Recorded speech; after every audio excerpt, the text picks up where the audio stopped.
Never transfer your house directly into your kids' names. I know it sounds like a good idea, but trust me, this mistake could cost your family hundreds of thousands in unnecessary tax. Today, I'm going to show you exactly what to do instead. So imagine this, you bought a property years ago for 300 grand, today is worth £1 million.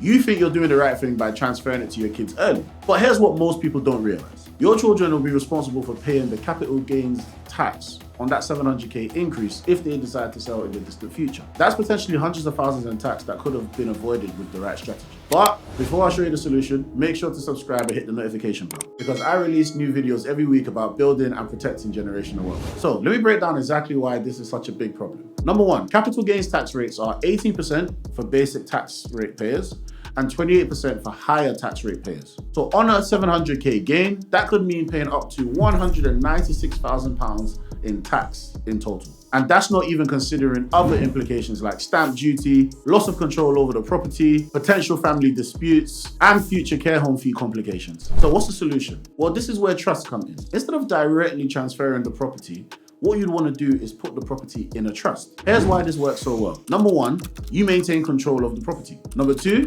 your kids avoid the capital gains tax hit. Number three, the property passes on efficiently when you're gone. Number four, you protect your kids against future complications like divorce or even care home fees for yourself. Let me show you exactly how this works. So there's 3 main steps to doing this right. Step one, setting up the right type of trust. Now to do this efficiently, you're gonna have to choose between different trust options, get proper legal advice, and ensure that the trust is properly registered. Step two is the actual transference of the property. So what you wanna do is make sure all the paperwork is handled properly and legally. You wanna make sure that all and any existing mortgages are dealt with and the land registry is updated accordingly. Step three is managing the trust properly. So you want to make sure that you understand your responsibilities, you know your children's rights, and you're planning adequately for the distant future. So let me address the most common questions that I get about this. Of course, number one is it expensive to set up a trust? Now, in my opinion, when you compare the cost of the potential tax savings in comparison to the cost of setting that up, I would say no. Secondly, you have to look at the one-off cost versus the long-term benefit. Because when you set up a trust, what you do, you eliminate multi-generational inheritance tax. So once that trust is set up,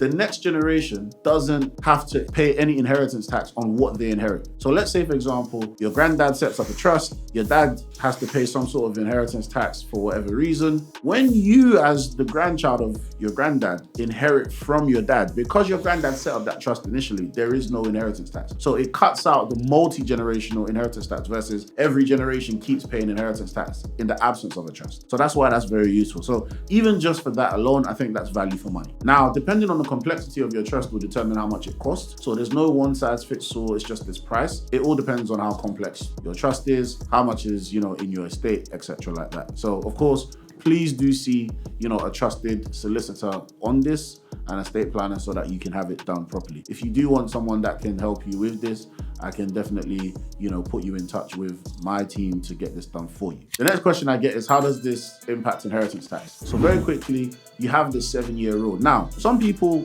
rightly will say, but I want to, give the house to my kid anyway. Now, if you do that in a gifted trust, you can do that. However, you need to survive the 7 years for your kids to have to not pay any tax whatsoever. So that's the key. It's all about surviving the 7 years. So the earlier you start, the better. However, you also want to do this on a property that is mortgage free. Reason being, it becomes more difficult to try and, remortgage a property that's inside a trust. So ideally, you'd want to do this when, your property is mortgage free because it just has less complications. So you do have a gifted trust, and that is how the 7-year rule does come into play. If you do that, you survive the 7 years, you're good. If you don't and you pass away within those 7 years, there will be a percentage or a portion to be paid. And the last question is, how does this affect your kids' financial future? So when you put a property in a trust, let's say your kids marry and, God forbid, for whatever reason, they divorce. Now, the question I always ask people is, how much of the house do you want to give to your ex-son-in-law or ex-daughter-in-law? The answer is none, right? So when the property is in a trust, what that does is that takes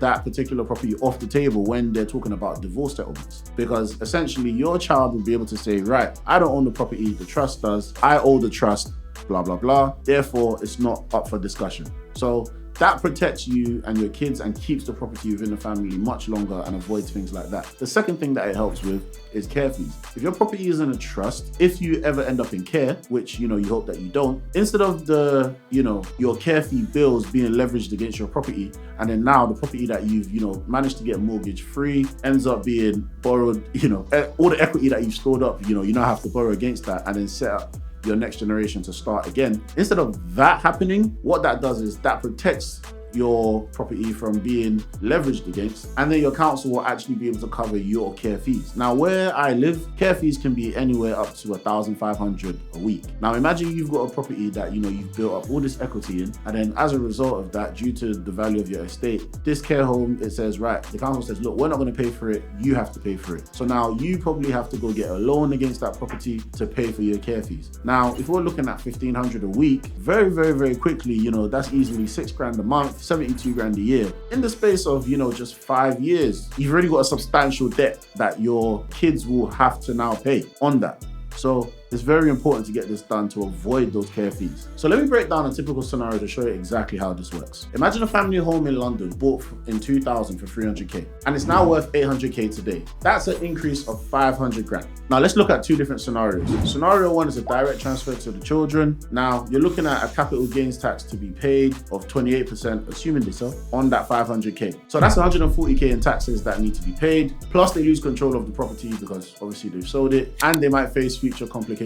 Scenario two, they decide to use a trust. So that means the property is protected, tax efficiency is maintained, control is retained, and future flexibility is preserved. The difference? Well, that could potentially be saving your family over 140k in tax, while maintaining control and protecting your asset for the next generation. So think about what your family could do with that 140 grand instead of giving it to the taxman. So you might be saying, right, Ayo, what do I do next? The first thing I'll say is get professional advice from a trusted solicitor or estate planner of your choice. Secondly, I'd say is consider your options carefully. Third, definitely plan for the long term. And fourth, take action before it's too late. Remember, it's not about avoiding tax, it's about being smart with how you pass on your wealth. Don't let your family lose hundreds of thousands because of a simple mistake. If you want to learn more about protecting your family's wealth, I'm putting together a complete money program that breaks all of this down step by step. Comment the word trust for early access details, and don't forget to like, share, and subscribe. And of course, ladies and gentlemen, I always have to tell you, don't die for free. Peace.